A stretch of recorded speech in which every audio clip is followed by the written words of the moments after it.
Hi ಸ್ನೇಹಿತರೆ, welcome back hour job alert ಇನ್ Kannada YouTube ಚಾನಲ್ಗೆ. ಸ್ನೇಹಿತರೆ, ಕೆಇಎ ಹೊರಡಿಸಿದ 708 ವಿವಿಧ ಹುದ್ದೆಗಳಿಗೆ ಸಂಬಂಧಿಸಿದಂತೆ ಇವತ್ತಿನ ವಿಡಿಯೋದಲ್ಲಿ ನಾವು ಬೆಂಗಳೂರು ನೀರು ಸರಬರಾಜು ಮತ್ತು ಒಳಚರಂಡಿ ಮಂಡಳಿಯಿಂದ ನಡೆಸಿದ SDA ಪರೀಕ್ಷೆಗೆ ಸಂಬಂಧಿಸಿದಂತೆ ಕ್ವಶನ್ ಪೇಪರನ್ನು ನೋಡ್ತಾ ಇದ್ವಿ. ಅದಕ್ಕೆ ಸಂಬಂಧಿಸಿದಂತೆ ಉಳಿದ 50 ಪ್ರಶ್ನೆಗಳನ್ನು ನೋಡ್ತಾ ಹೋಗೋಣ. ಇದ್ರ ಜೊತೆಗೆ ವಿವರಣೆ ಕೂಡ ಇರ್ತದೆ. ಇದು ಬಂದು ನಿಮಗೆ ಎಲ್ಲ ಪರೀಕ್ಷೆಗೂ ಕೂಡ ಯೂಸ್ ಆಗ್ತದೆ. PC, PSI, ಕಂಡಕ್ಟರ್ ಆಗಿರ್ಬೋದು, ಗ್ರೂಪ್ ಸಿ ಆಗಿರ್ಬೋದು, PDO ಆಗಿರ್ಬೋದು, ವಿಲೇಜ್ ಅಕೌಂಟ್ ಆಗಿರ್ಬೋದು, ಈ ಥರ ಎಕ್ಸಾಮ್ಗೂ ಕೂಡ ಯೂಸ್ ಆಗ್ತದೆ. ವಿಡಿಯೋನ ಸ್ಕಿಪ್ ಮಾಡದೆ ಕೊನೆಯವರೆಗೆ ನೋಡಿ. ಬನ್ನಿ, ಹಾಗಿದ್ರೆ 51ನೇ ಪ್ರಶ್ನೆಯನ್ನು ನೋಡೋಣ. ಬನ್ನಿ ಸ್ನೇಹಿತರೆ, ಹಾಗಿದ್ರೆ 50ನೇ ಪ್ರಶ್ನೆ ನೋಡೋಣ. ಜಗತ್ತಿನ ದೊಡ್ಡ ಕಾಫಿ ಬಂದರು ಯಾವುದು ಅಂತ ಕೇಳಿದರೆ ಸ್ನೇಹಿತರೆ ಕೊಟ್ಟಿರೋ ಆಪ್ಷನಲ್ಲಿ ಸ್ಯಾಂಟೋಸ್ ಸರಿಯಾದ ಉತ್ತರ ಆಪ್ಷನ್ ಬಿ ಆಗಿರ್ತದೆ. ಸ್ನೇಹಿತರೆ, ಬ್ರೆಜಿಲಿನ ಸ್ಯಾಂಟೋಸ್ ಬಂದರು ಜಗತ್ತಿನ ಅತಿ ದೊಡ್ಡ ಕಾಫಿ ರಫ್ತು ಕೇಂದ್ರವಾಗಿದ್ದು ಇದು ಜಗತ್ತಿನ ಕಾಫಿ ಬಂದರು ಎಂದು ಕರೆಯಲಾಗುತ್ತದೆ. ನೆಕ್ಸ್ಟ್ ಪ್ರಶ್ನೆ, ಸ್ನೇಹಿತರೆ ನಿಮಗೇನಾದರೂ ಸರಿಯಾದ ಉತ್ತರ ಗೊತ್ತಿತ್ತಪ್ಪ ಅಂದ್ರೆ ಕಮೆಂಟ್ ಮೂಲಕ ಅದು ನಂಬರ್ ಏನು ಬೇಕಾಗಿಲ್ಲ ರೀ, ಕ್ವಶನ್ ನಂಬರ್ ಎ ಇದ್ರೆ ಎ, ಬಿ ಇದ್ರೆ ಬಿ, ಸಿ ಇದ್ರೆ ಸಿ, ಡಿ ಇದ್ರೆ ಡಿ ಕಂಟಿನ್ಯೂ ಆಗಿ ಕಮೆಂಟ್ ಮೂಲಕ ತಿಳಿಸ್ತಾವ ರೀ. ಇದು ನಿಮ್ಗೆ ಹೆಲ್ಪ್ ಆಗ್ತದೆ ರೀ. ಯಾಕಂದ್ರೆ ಈಗ ಎಕ್ಸಾಮ್ ಸಮೀಪ ಬಂದಾವ್ರಿ. HK ಈಗ ಆಲ್ರೆಡಿ 21ನೇ ತಾರೀಕು ಕೂಡ ಐತ್ರಿ. ನಾನ್ HK ದಿನ ಸ್ವಲ್ಪ ಇನ್ನೂ ಒಂದು ಮಂತ್ ನಿಮಗೆ ಟೈಮ್ ಸಿಗುತ್ತೆ. ಅದಕ್ಕಾಗಿ ಈಗ ಕೂಡ ಒಂದಿಟ್ಟು ಪ್ರಾಕ್ಟೀಸನ್ನು ಮಾಡ್ತಾ ಹೋಗ್ರಿ. ಇನ್ನು ನೋಡಿದರೆ ನೆಕ್ಸ್ಟ್ ಪ್ರಶ್ನೆ, 51ನೇ ಪ್ರಶ್ನೆ. ಪ್ರಾದೇಶಿಕ ಸಹಕಾರಕ್ಕಾಗಿ ದಕ್ಷಿಣ ಏಷ್ಯಾದ ಸಂಘ ಸಾರ್ಕ್ದ ಸದಸ್ಯ ರಾಷ್ಟ್ರ ಅಲ್ಲದ ದೇಶ ಯಾವುದು ಅಂತ ಕೇಳಿರ್ತಾರ. ಸ್ನೇಹಿತರೆ, ಇದಕ್ಕೆ ಸರಿಯಾದ ಉತ್ತರ ಮಯನ್ಮಾರ್ ಆಗಿರ್ತದ. ದಕ್ಷಿಣ ಏಷ್ಯಾದ ಸಂಘವಾದ ಸಾರ್ಕ್ 8 ಸದಸ್ಯ ರಾಷ್ಟ್ರಗಳಲ್ಲಿ ಮಯನ್ಮಾರ್ ಸೇರಿಲ್ಲ. ಮಯನ್ಮಾರ್ ಆಗ್ನೇಯ ಏಷ್ಯಾದ ದೇಶವಾಗಿದೆ. ನೆಕ್ಸ್ಟ್ ಪ್ರಶ್ನೆ, ಓಕೆ ಕೆಳಗಡೆ ಐತ್ರಿ ಆಪ್ಷನ್ ಇನ್ನೊಂದು. ಸಿನ್ಗಾಂಗ್ ಎಂಬುದು ಈ ಕೆಳಗಿನ ಯಾರ ಪೂಜಾ ಸ್ಥಳವಾಗಿದೆ ಅಂತ ಕೇಳಿರ್ತಾರ. ಸ್ನೇಹಿತರೆ, ಸರಿಯಾದ ಉತ್ತರ ಯಹೋದ್ಯರರು. ಸರಿಯಾದ ಉತ್ತರ ಆಪ್ಷನ್ ಡಿ ಆಗಿರ್ತದ. ನೆಕ್ಸ್ಟ್ ಪ್ರಶ್ನೆ, ಲವಂಗವು ಡ್ಯಾಶ್ ಆಗಿದೆ ಅಂದ್ರೆ ಲವಂಗನ ಎದರನ್ನ ಬೆಳೆಸ್ತೀವಪ್ಪ ಈಗ ಲವಂಗ ಅನ್ನೋದು ಎಲ್ಲರಿಗೂ ಗೊತ್ತೈತಿ. ಅದೇನು ಹೂ ಆಗಿರ್ತದ, ಕಾಯಿ ಆಗಿರ್ತದೆ, ಏನಂತ ಗೊತ್ತಿರಂಗಿಲ್ಲ. ಸ್ನೇಹಿತರೆ, ಅದು ಒಂದು ಮೊಗ್ಗು ಅಂದ್ರೆ ಅದು ಹೂ ಅರಳೋಕ್ಕಿಂತ ಮೊದಲೇ ಅದನ್ನು ಬಿಡಿಸಿ ತಂದ ಯೂಸ್ ಮಾಡಿದ್ರೆ ಅದು ನಿಮ್ಗೆ ಯೂಸ್ ಆಗುತ್ತೆ. ಇಲ್ಲಾಂದ್ರೆ ಅದು ಹೂ ಆಯ್ತಪ್ಪ ಅಂದ್ರೆ ಅದು ವೇಸ್ಟ್ ರೀ. ತೀತಲ್ಲ, ಇಲ್ಲಿ ನೋಡ್ರಿ, ಲವಂಗ ವಾಸ್ತವವಾಗಿ ಲವಂಗದ ಮರದ ಒಣಗಿದ ಹೂವಿನ ಮೊಗ್ಗು ಆಗಿದೆ. ಅಂದ್ರೆ ಲವಂಗ ಏನೋ ಯೂಸ್ ಮಾಡ್ತೀವಲ್ಲ ಅದು ಒಣಗಿದ್ದೇ ಇರ್ತದೆ ರೀ. ಇನ್ನು ಅದೇ ರೀತಿ ಸ್ನೇಹಿತರೆ, ನೀವೇನಾದರೂ ಆಲ್ರೆಡಿ ನೀವು ಸಿಲೆಬಸ್ ಅನ್ನು ಕೂಡ ನೋಡಿದ್ರಿ. ಸಿಲೆಬಸ್ ಅಲ್ಲಿ ಏನೇನಿದೆಯಲ್ಲ ಆಲ್ಮೋಸ್ಟ್ ಎಲ್ಲ ಒಂದು 70 to 80% ನಿಮಗೆ ಸಿಲೆಬಸ್ ಕವರ್ ಆಗಿರೋ ನೋಟ್ಸ್ ಐತ್ರಿ. ಇಲ್ಲಿ ನೀವು ನೋಡ್ತಿರ್ಬೋದು ಕರ್ನಾಟಕ ಇತಿಹಾಸ ಆಗಿರ್ಬೋದು, ಭಾರತ ಇತಿಹಾಸ ಆಗಿರ್ಬೋದು, ಕರ್ನಾಟಕ ಭೂಗೋಳ, ಭಾರತದ ಭೂಗೋಳ ಆಗಿರ್ಬೋದು, ಪ್ರಪಂಚದ ಭೂಗೋಳ, ಪ್ರಾಕೃತಿಕ ಭೂಗೋಳ ಆಗಿರ್ಬೋದು, ಪರಿಸರ ಅಧ್ಯಯನ, ವಿಜ್ಞಾನ ಮತ್ತು ತಂತ್ರಜ್ಞಾನ, ಕರ್ನಾಟಕ ಮತ್ತು ಭಾರತದ ಅರ್ಥಶಾಸ್ತ್ರ, ಭಾರತದ ಸಂವಿಧಾನ, ಕನ್ನಡ ವ್ಯಾಕರಣ, ಕಂಪ್ಯೂಟರ್ ಆಗಿರ್ಬೋದು, ಕರೆಂಟ್ ಅಫೇರ್ಸ್ ಆಗಿರ್ಬೋದು, ಮತ್ತೆ ನಿಮಗೆ ಓಲ್ಡ್ ಕ್ವಶನ್ ಪೇಪರ್, SDA ಮತ್ತು FDA ಓಲ್ಡ್ ಕ್ವಶನ್ ಪೇಪರ್ ಇವೆಲ್ಲ ನೋಟ್ಸ್ ಸೇರಿ 200 ರೂಪಾಯಿ ಐತ್ರಿ. ಈಗ ನೋಟಿಫಿಕೇಶನ್ ಆದ ಕಾರಣಕ್ಕಾಗಿ ಎಲ್ಲ ಸ್ಪರ್ಧಾಭ್ಯರ್ಥಿಗಳಿಗೆ ಯೂಸ್ ಆಗಲಿ ಅನ್ನೋ ಕಾರಣಕ್ಕಾಗಿ ಕೇವಲ 150 ರೂಪಾಯಿದಲ್ಲಿ ನಿಮಗೆ ಈ ಎಲ್ಲ PDF ನೋಟ್ಸ್ ಅನ್ನು ಕಳಿಸಲಾಗ್ತದೆ. ಇಂಟ್ರೆಸ್ಟ್ ಇರೋದು ಈ ನೋಟ್ಸ್ ಬೇಕಿತ್ತು ಕೆಳಗಡೆ ಕಾಣುವ ವಾಟ್ಸ್ಆಪ್ ನಂಬರ್ಗೆ ಮೆಸೇಜ್ ಮಾಡಿ ನೀವು ಕೂಡ ನೋಟ್ಸ್ ಅನ್ನು ಪಡೆದುಕೊಳ್ಳಬಹುದು. ಇವು ಎಲ್ಲ ನೋಟ್ಸ್ ನಿಮಗೆ PDF ಮುಖಾಂತರ ಇವರು ಕಳಿಸ್ಕೊಡ್ತಾರೆ. ಇಂಟ್ರೆಸ್ಟ್ ಇರೋ ಮಾತ್ರ ಕೆಳಗಡೆ ಕಾಣುವ ವಾಟ್ಸ್ಆಪ್ ನಂಬರ್ಗೆ ಮೆಸೇಜ್ ಮಾಡಿ. ಸ್ನೇಹಿತರೆ, ಕೇವಲ SDA FDA ಅಲ್ಲ, PC ಆಗಿರ್ಬೋದು, PSI ಆಗಿರ್ಬೋದು, SDA FDA ವಿಲೇಜ್ ಅಕೌಂಟ್ ಆಗಿರ್ಬೋದು, ನಿಮಗೆ ಆಲ್ಮೋಸ್ಟ್ ಎಲ್ಲ KS ಪ್ರಿಲಿಮ್ಸ್ ವರೆಗೂ ಕೂಡ ಈ ನೋಟ್ಸ್ಗಳು ಯೂಸ್ ಆಗ್ತವೆ. ಎಲ್ಲ ಕೂಡ ಕೈ ಬರದ ನೋಟ್ಸ್ ಇರ್ತಾವೆ. ಅದೇ ರೀತಿ ನಿಮಗೆ 6 to 10th ಸಮಾಜ ವಿಜ್ಞಾನ ಬೇಸಿಕ್ ನೋಟ್ಸ್ ಏನಾದರೂ ಬೇಕಾಗಿತ್ತಂದ್ರೆ ಕೇವಲ 100 ರೂಪಾಯಿದಲ್ಲಿ ಅವನು ಕೂಡ PDF ನೋಟ್ಸ್ ಅನ್ನು ಕಳಿಸಲಾಗ್ತದೆ. ಅದಕ್ಕೂ ಕೂಡ ಬೇಕಂತಂದ್ರೆ 6 to 10th ಬೇಸಿಕ್ ನೋಟ್ಸ್ ಇಲ್ಲಿ ಕೆಳಗಡೆ ಕಾಣುವ ವಾಟ್ಸ್ಆಪ್ ನಂಬರ್ಗೆ ಮೆಸೇಜ್ ಅನ್ನು ಮಾಡಿ ಸಂಪೂರ್ಣ ಮಾಹಿತಿಯನ್ನು ತಿಳಿಸಿಕೊಡ್ತಾರೆ. ಯಾರು ಕೂಡ ಕಾಲನ್ನು ಮಾಡ್ಕೋಬೇಡಿ, ಮೆಸೇಜ್ ಮಾಡಿ ಸಂಪೂರ್ಣ ಮಾಹಿತಿಯನ್ನು ತಿಳಿಸಿಕೊಳ್ಳಲಾಗುವುದು.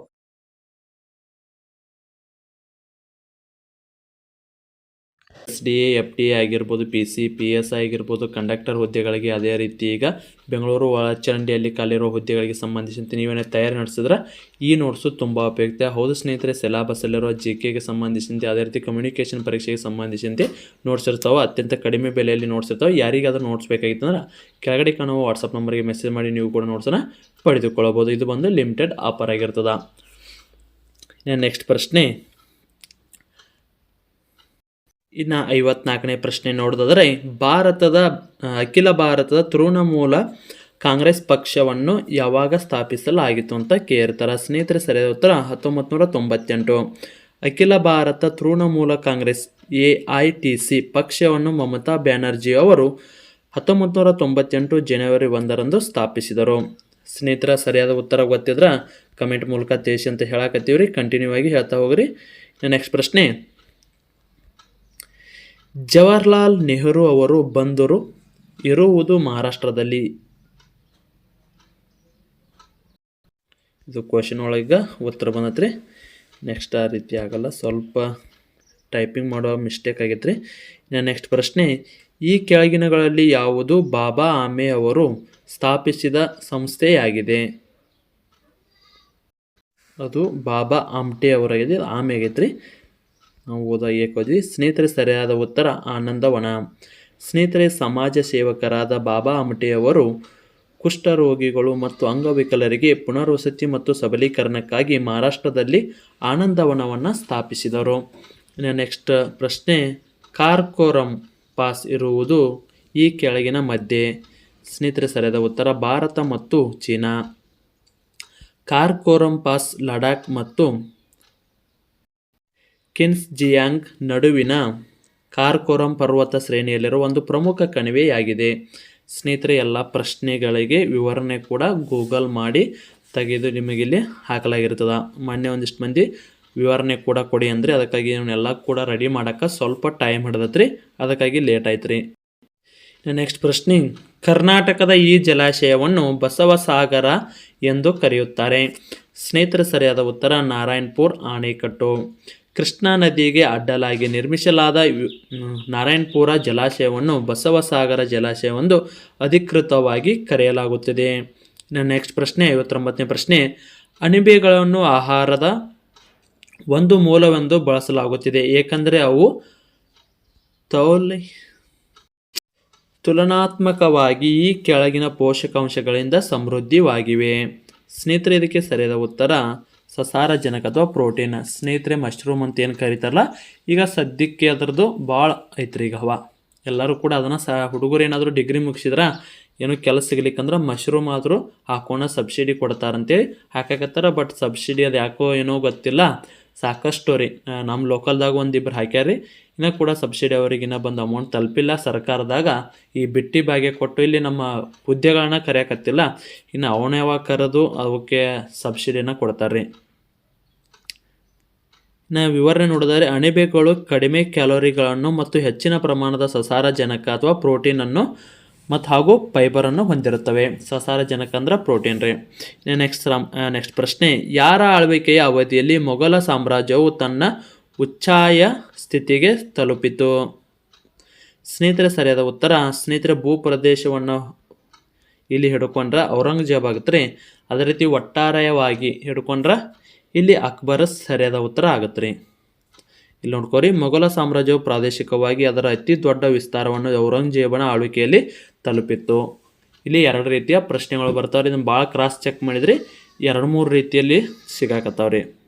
ಇಲ್ಲಿ ಇದನ್ನು ಆಲ್ರೆಡಿ ಗೂಗಲ್ದಾಗ ಮಾಡಿದ್ರೆ ಒಂದು ಸಾರಿ ಅಕ್ಬರ್ನ ತೋರಿಸುತ್ತೆ, ಒಂದು ಸಾರಿ ಔರಂಗಜೇಬ್ ಕೂಡ ತೋರಿಸ್ತದ. ಸರಿಯಾದ ಉತ್ತರ ಇಲ್ಲಿ ಪ್ರಶ್ನೆ ಒಳಗೆ ಇರ್ತದೆ ರೀ, ತಿಳಿತಲ್ಲ. 2ರಾಗ ಯಾವುದನ್ನು ಹಾಕಿದ್ರು ಕೂಡ ಕರೆಕ್ಟ ರೀ. ಗ್ರೇಸ್ ಮಾರ್ಕ್ಸ್ ಹತ್ರ ಕೊಡ್ತಾರೆ ನಿಮಗೆ.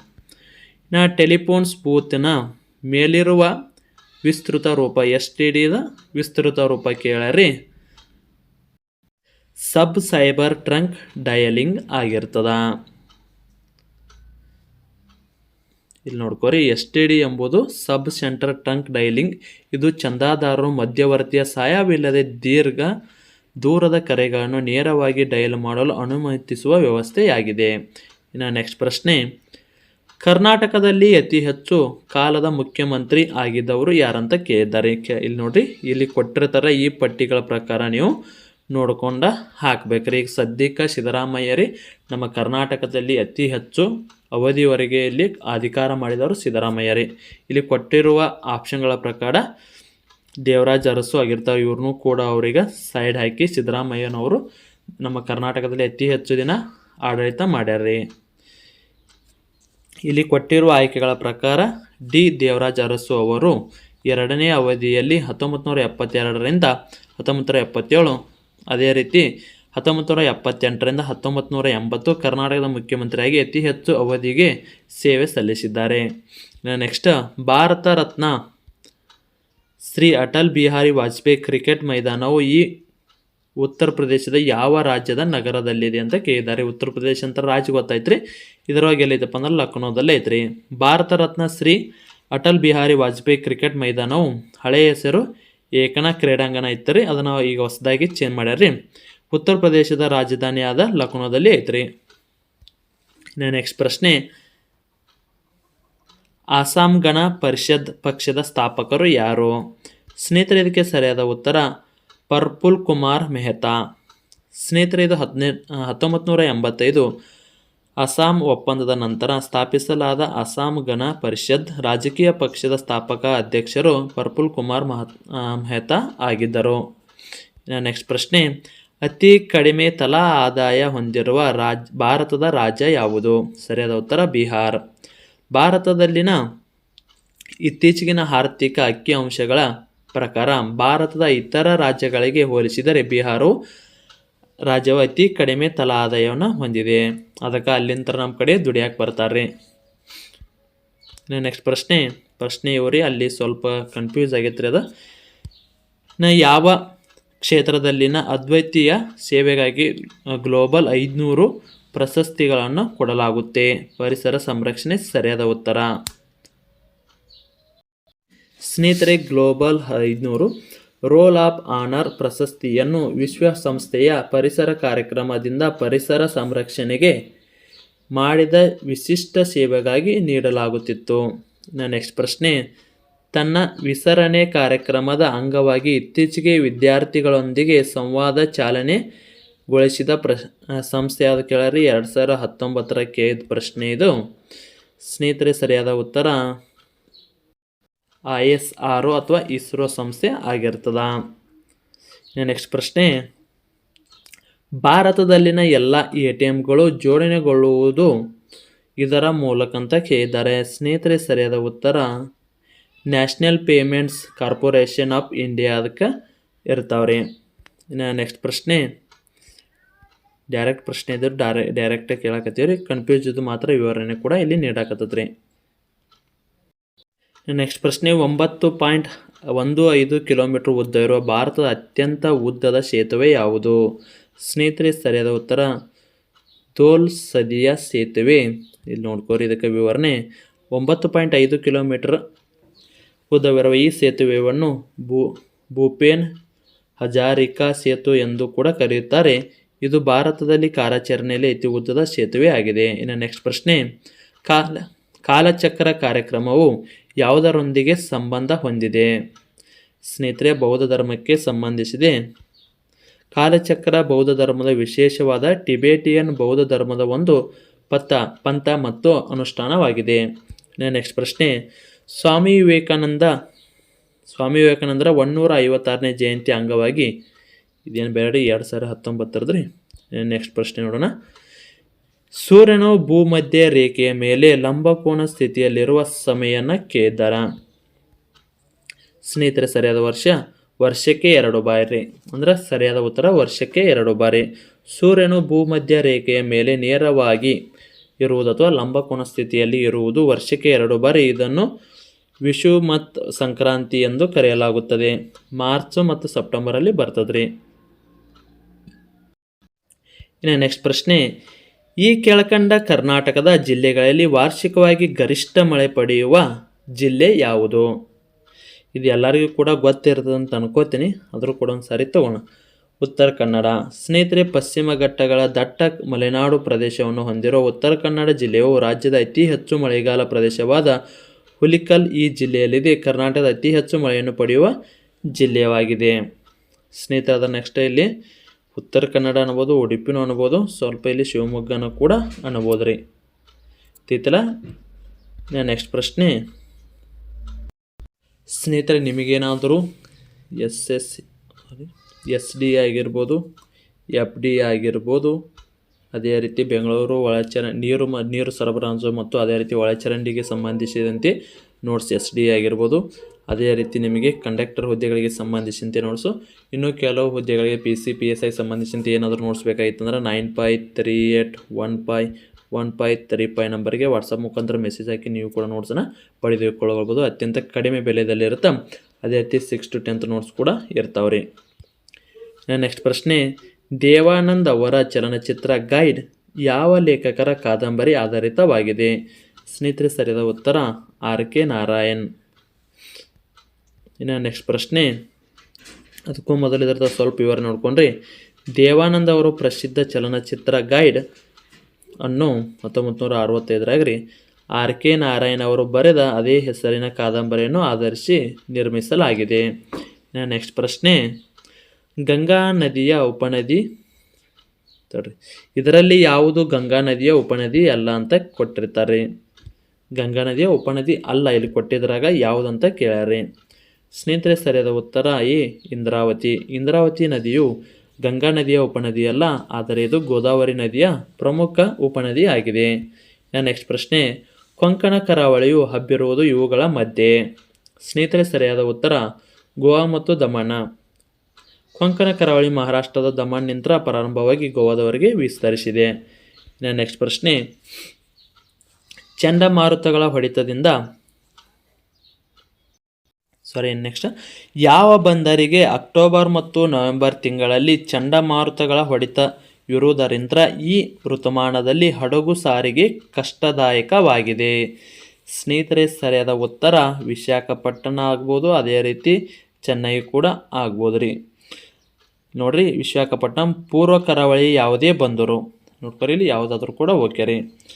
ಭಾರತದ ಪೂರ್ವ ಕರಾವಳಿಯಲ್ಲಿರುವ ಬಂದರು ಉದಾಹರಣೆ ವಿಶಾಖಪಟ್ಟಣಂ, ಚೆನ್ನೈ ಅಕ್ಟೋಬರ್ ಮತ್ತು ನವೆಂಬರ್ ತಿಂಗಳಲ್ಲಿ ಬಂಗಾಳ ಕೊಲ್ಲಿಯಲ್ಲಿ ಆಗಾಗ ಸಂಭವಿಸುವ ತೀವ್ರ ಚಂಡಮಾರುತಗಳಿಂದ ತೊಂದರೆಗೊಳಗಾಗ್ತಾವ್ರಿ.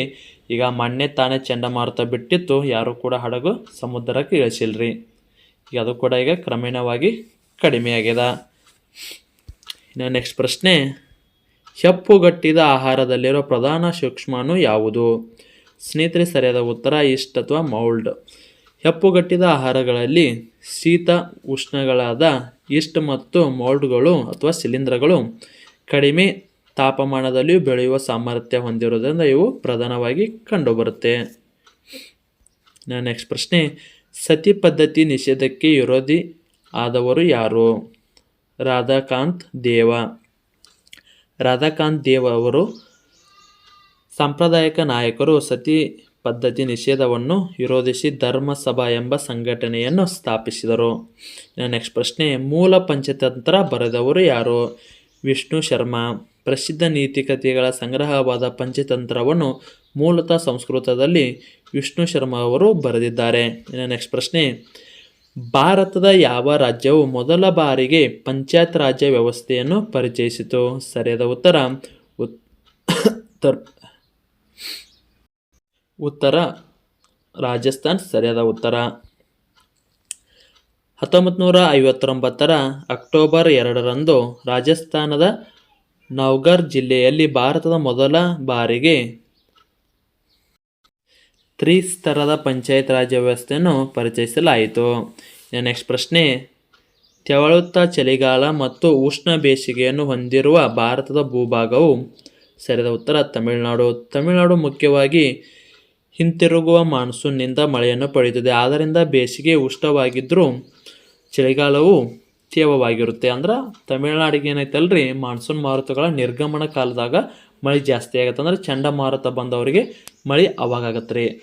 ಚಳಿಗಾಲದಲ್ಲಿ ಮಳೆ ಆಗೋದು ಯಾವುದಕ್ಕಪ್ಪ ಅಂದ್ರೆ ತಮಿಳುನಾಡಿಗೆ ಮಾತ್ರ ರೀ. ಉಳಿದ ಯಾವ ರಾಜ್ಯಕ್ಕೂ ಕೂಡ ಇಲ್ಲಿ ಮಳೆ ಆಗಲ್ಲ, ಬಟ್ ತಮಿಳುನಾಡಿಗೆ ಮಾತ್ರ ಮಳೆ ಆಗತ್ತೆ ರೀ.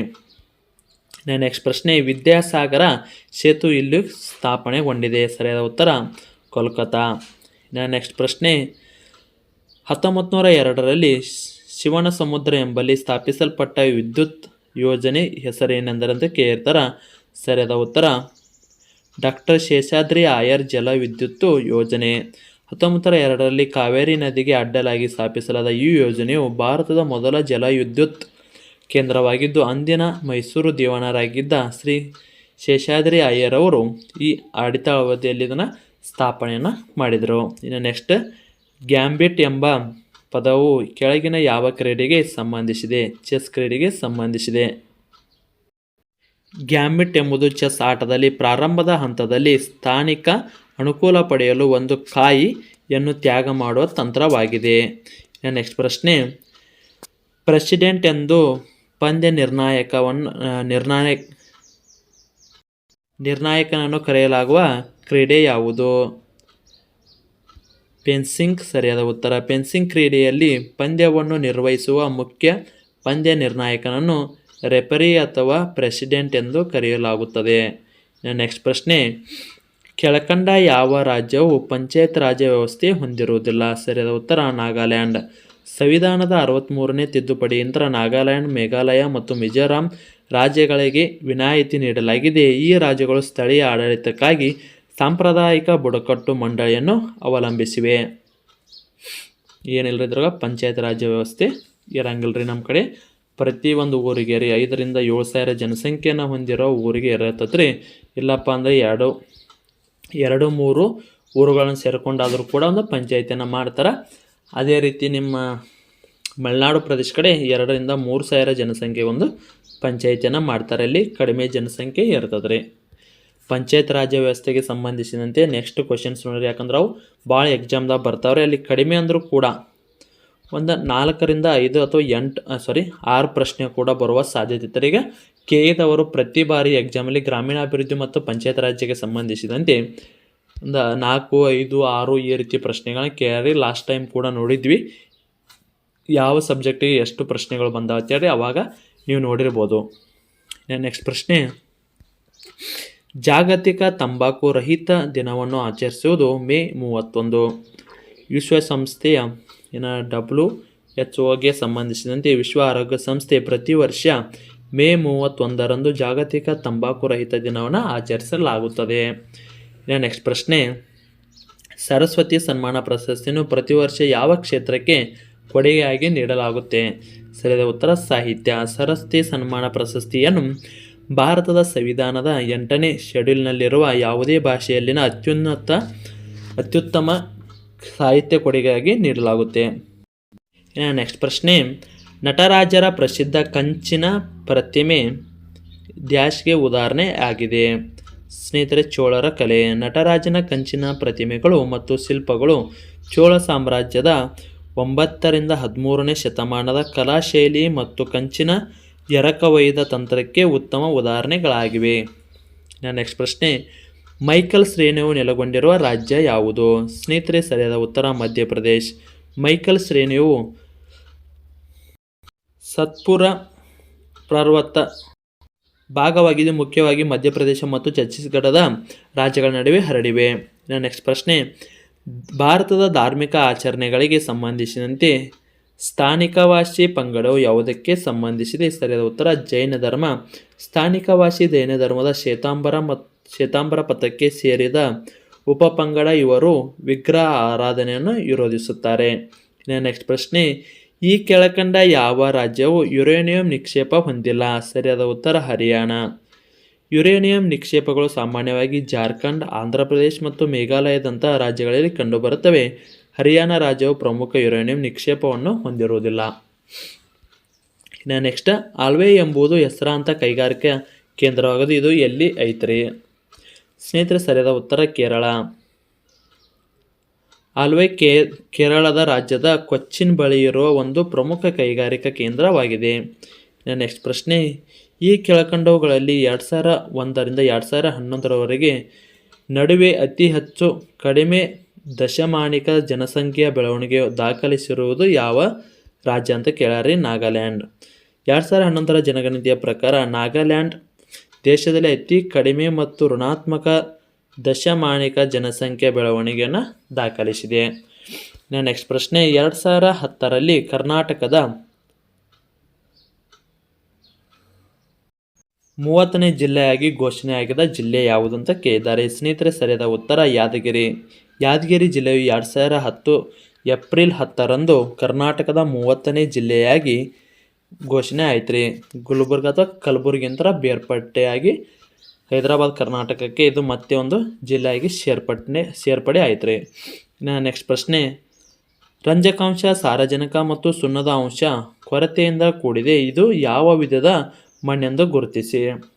ಸ್ನೇಹಿತರೆ, ಸರಿಯಾದ ಉತ್ತರ ಜಂಬಿಟ್ಟಿಗೆ ಮಣ್ಣು. ಜಂಬಿಟ್ಟಿಗೆ ಮಣ್ಣು ತೀವ್ರವಾದ ಲೀಚಿಂಗ್ ಪ್ರಕ್ರಿಯೆಯಿಂದಾಗಿ ರೂಪುಗೊಳ್ಳುತ್ತದೆ ಮತ್ತು ಈ ಕಾರಣದಿಂದಾಗಿ ಇದು ಸಾಮಾನ್ಯವಾಗಿ ರಂಜಕಾಂಶ, ಸುಣ್ಣದ ಅಂಶ ಮತ್ತು ಸಾರಜನಕದಂತಹ ಪ್ರಮುಖ ಪೋಷಕಾಂಶಗಳು ತೀವ್ರ ಕೊರತೆಯಿಂದ ಹೊಂದಿರುತ್ತದೆ.